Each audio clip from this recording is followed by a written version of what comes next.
Hi, maganda araw sa inyong lahat. Welcome ulit kayo dito sa channel ko. Umuulan dito sa amin. Nag-start kaninang madaling araw na naman dahil nung mga nakaraang araw ay ang init-init. Pero umulan ng napakalakas. Tapos kanina mga 10 o'clock medyo umaraw. Pero ngayon makulimlim na ulit at parang nag-uumpisa na namang baka mamayang hapon ng maas maaga. Uulan na naman siguro. Kaya eksakto naman ang topic natin dahil umulan. So, ang topic natin ay tungkol sa yellow corn. Bakit yellow corn? Kasi ito yung may pinakamalaking parte doon sa feed mixture. Ibig sabihin, doon sa pinaghalo-halong mga ingredients na yung mais, yung yellow corn, ito yung pinakamalaking portion na nandun. So almost 65% ganyan ang yellow corn na nandun sa feed mixture, no? Yun dun sa binibili nating mga commercial feeds, mga ganyan, ganun 'yon. So may soya na rin doon, no? At saka iba pang mga ingredients. Pero yung yellow corn, doon tayo mag-focus. Ang yellow corn hindi basta yellow corn. Kasi 'di ba may mga nagtitimpla ng mga sarili nilang feeds, ini-aim na makatipid sa gastos ng doon sa feed cost, 'di ba? Kaya gusto ng mga farmers na magtimpla ng sarili nilang feeds. So kailangan haluan din nila ng yellow corn, 'di ba? Pero alam nyo ba na hindi lang basta yellow corn ay pwedeng ihalo doon sa feeds ng mga alagang manok, lalo na sa mga layer. Masyadong sensitive ang mga 'yan, no? At saka kahit sa ibang manok na din, no? Kasi ang yellow corn ay may iba't ibang klase. Merong class A, class B, class C, at class D pa nga kung minsan, no? Meron. Pero itong class A, ito yung yellow corn na good quality talaga. Ito yung ginagamit talaga sa mga commercial feeds. Yung yellow corn na class A, dahil ito yung glistening, ito yung makintab, yung dry talaga na walang amag. At ito yung recommended talaga kung gusto mong magtimpla ng sarili mong feeds. Yung class B, pwede rin naman kung wala talaga, kasi pag tag-ulan, alam nyo, mahirap hanapin ang yellow corn na class A. Nagtatago kung minsan yung class A at yung class B ang lumalabas. Pero itong class B, may parang may konting may konting problema, no? May konting damage. Yung class C, yun na yung talagang halos hindi mo na makilala yung yellow corn, no? May amag na ganyan. Kaya patapos sira yung ibang parts ng yung parts ng yellow corn. Yung parang pag hinawakan mo, durog, parang ganon. Yung class D, hindi ko na yan, kasi yun talaga hindi patapon yun, no? Pero yung class A na yellow corn, yun talaga ang kailangan mong gamitin sa pagtitimpla or paggawa ng sarili mong feeds. Hindi basta yellow corn. Medyo mahirap nga lang hanapin. Minsan nagtatago ito at yung class B ang lumalabas. Pag tag-araw, biglang lalabas na rin ulit yung mga yellow corn na class A, pero medyo mataas ang presyo. May mga trend din yan, yung yellow corn. Hindi lang itlog ang may trend. Yung yellow corn din may trend sa market.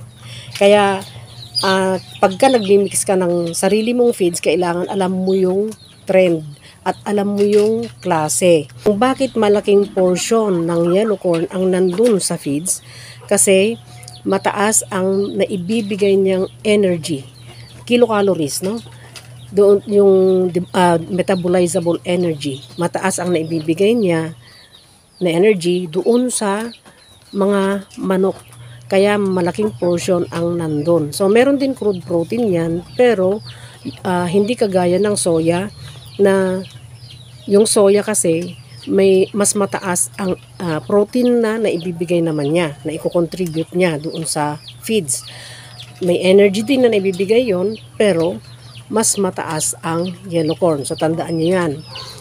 Tapos kung bakit hindi pwedeng maglagay ka ng sirang mais doon sa mixture ng feeds mo, kasi yun ang magiging cause ng sirang feeds, madaling masirang feeds.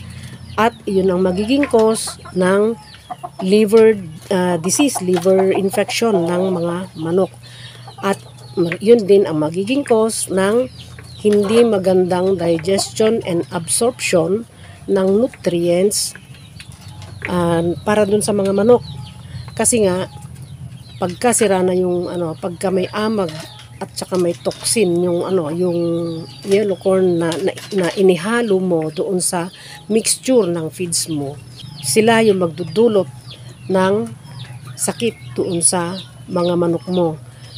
Gagawin nilang unhealthy yung mga manok mo at yun din ang magiging cause ng pagiging lesser ang production nila or unproductive sila or poor production sila. Ganon. Kasi nga may dinaramdam dahil nga hindi maganda yung ipinakain mo. At tandaan ninyo na ang yellow corn ay may aflatoxin yan. Kung sira na yung yellow corn, may tendency na may aflatoxin na dala-dala. At may mga molds yan.